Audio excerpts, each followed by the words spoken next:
श्री परमात्मने नमः।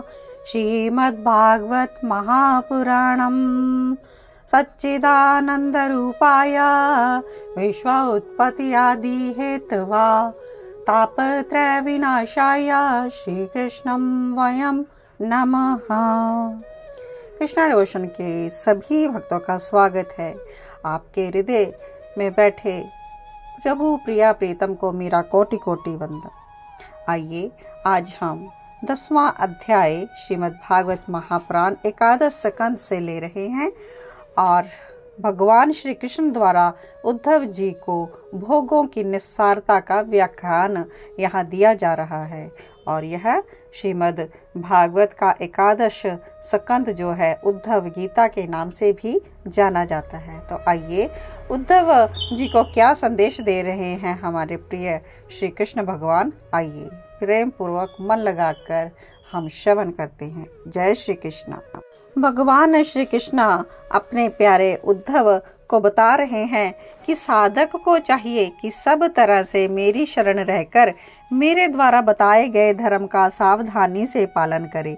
जहाँ तक हो सके संभव अपने वर्ण आश्रम कुल परिवार के अनुसार निष्काम भाव से सदाचार का आचरण करे। निष्काम भाव से मेरा आशय यही है कि इस लोक परलोक में इंद्रियों से प्राप्त होने वाला सुख सुख नहीं है, वह मूलतः दुख का ही जनक है। भोग के उस क्षणिक सुख से शरीर की सुख की तो अनुभूति होती है, परंतु परम आनंद की स्थायी अनुभूति कदापि नहीं होती। इसलिए यह सब विचार करके बाम्य सकाम कर्मों का त्याग करके निष्काम कर्मों द्वारा अंतर्मुखी होने का प्रयास करे। आत्म तत्व से तदत्व में स्थापित करने का नित्य और निरंतर प्रयास उसे करता रहना चाहिए। हे उद्धव, जब आत्मज्ञान की उत्कट इच्छा मन में जागृत हो जाए तब सभी प्रकार के कर्म संबंधी विधि विधानों का भी आदर नहीं करना चाहिए।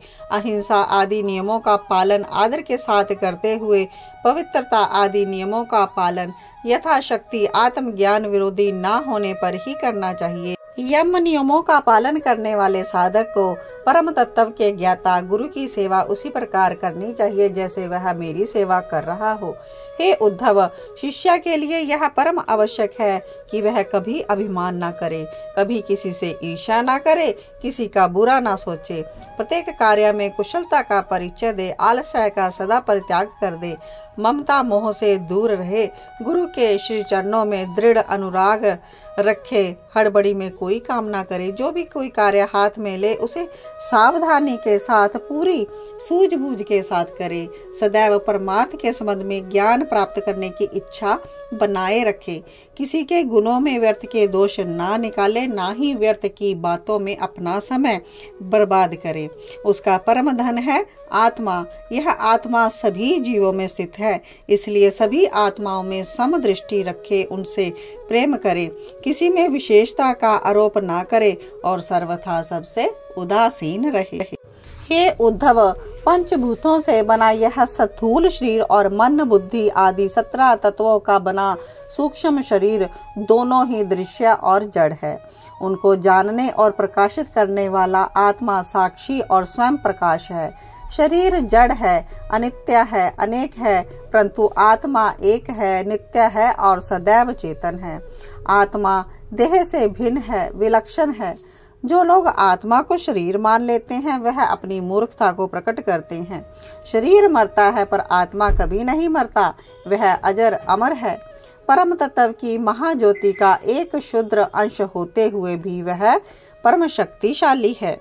ईश्वर द्वारा नियंत्रित माया के गुणों से ही स्थूल और सूक्ष्म शरीर की रचना होती है। जीव को शरीर और शरीर को जीव समझ लेने के कारण ही स्थूल शरीर का जन्म मरण होता है। आत्मा के साथ साक्षात्कार हो जाने पर जीव का आवागमन का चक्र रुक जाता है। अज्ञान के कारण ही जन्म मृत्यु रूपी इस संसार का अस्तित्व अनुभव होता है। जब ज्ञान हो जाता है तब इसका अस्तित्व समाप्त हो जाता है और जीव परम पद परमात्मा को प्राप्त हो जाता है।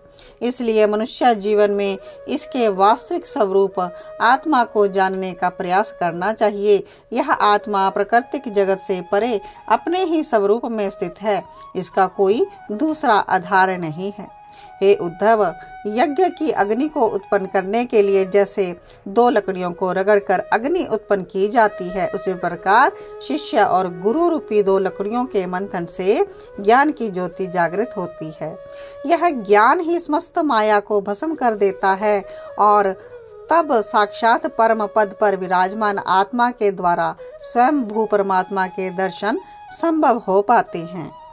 उस परमात्मा के दर्शन होने के उपरांत सभी कुछ शांत हो जाता है, जैसे यज्ञ के उपरांत समिधा के ना रहने पर अग्नि शांत हो जाती है। यदि यह कहा जाए कि जो कर्म करना जानते हैं वह सुखी रहते हैं और जो कर्म करना नहीं जानते उन्हें दुख भोगना पड़ता है, तो यह कहना उचित नहीं, क्योंकि बड़े बड़े कर्म कुशल विद्वान भी सुख से वंचित होते देखे गए हैं और उनके विपरीत जो मूढ़ हैं वे सुखी देखे जा सकते हैं। इसलिए जो अपनी बुद्धि से अथवा कर्म से सुखी होने का घमंड करते हैं उनका अभिमान झूठा होता है।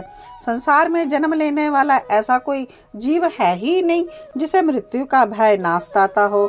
जब मृत्यु उनके सिर पर नाचती रहती है तब कौन सी ऐसी भोग सामग्री जो उन्हें सुखी कर सके। हे प्यारे उद्धव, लौकिक सुख के समान पारलौकिक सुख भी दोष युक्त है। संसार में रहते हुए सुख पाने के लिए जो भाग दौड़ और स्पर्धा आपस में चलती है उससे सुख नहीं दुख प्राप्त होता है। इस प्रकार स्पर्धा करने से ईर्ष्या का जन्म होता है और ईर्ष्या से मनुष्य के पुण्य क्षीण होने लगते हैं।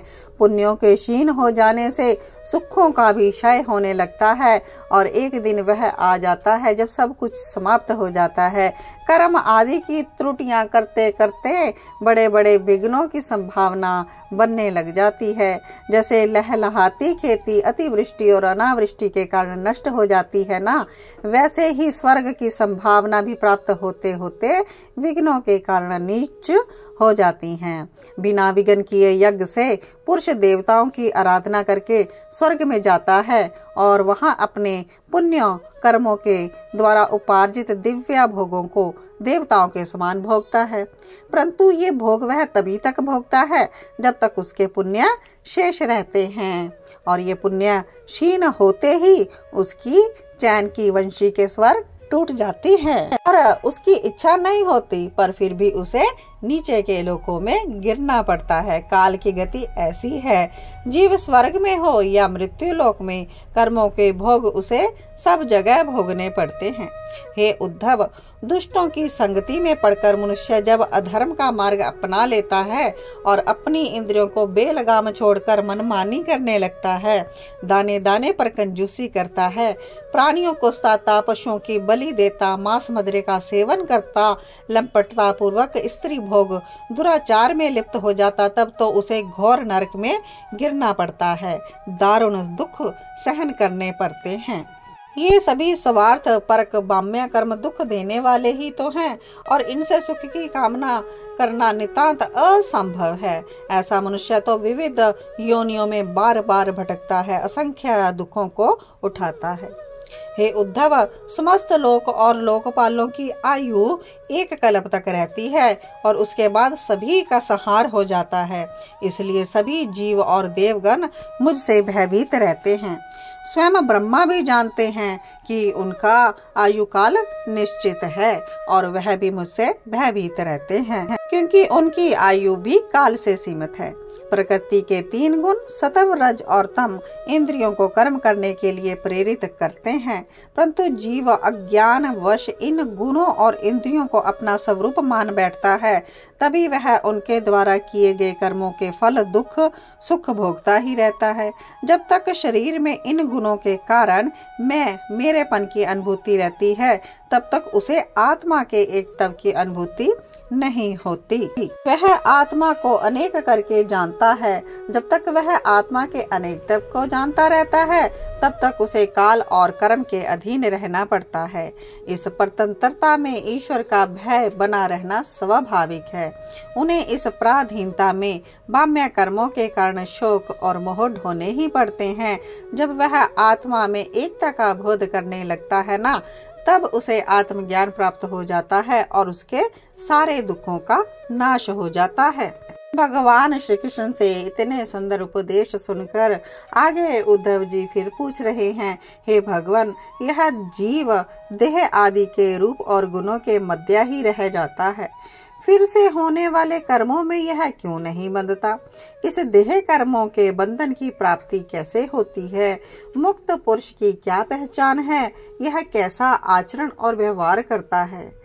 वह किस प्रकार अपना दैन्य कार्य व्यापार करता है? उसे किन लक्षणों से पहचाना जा सकता है? आप मुझे मुक्त पुरुष की पहचान बताएं।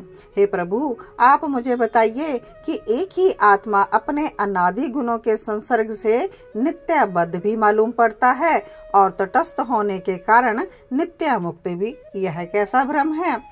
तो राजा परीक्षित से शुकदेव मुनि जी कह रहे हैं कि इस प्रकार उद्धव जी ने भगवान श्री कृष्ण से अपने और भ्रम का निवारण करने के लिए और प्रश्न पूछे।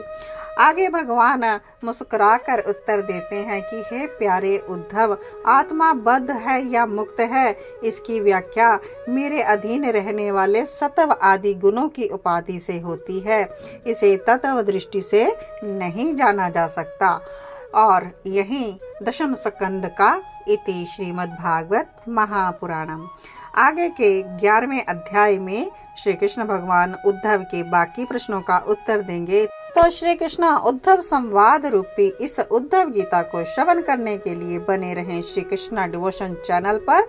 और कल के अध्याय हम नेक्स्ट कथा में कहेंगे। आप सभी को जय श्री कृष्णा, जय जय श्री राधे श्याम। सबको मिले श्री वृंदावन धाम।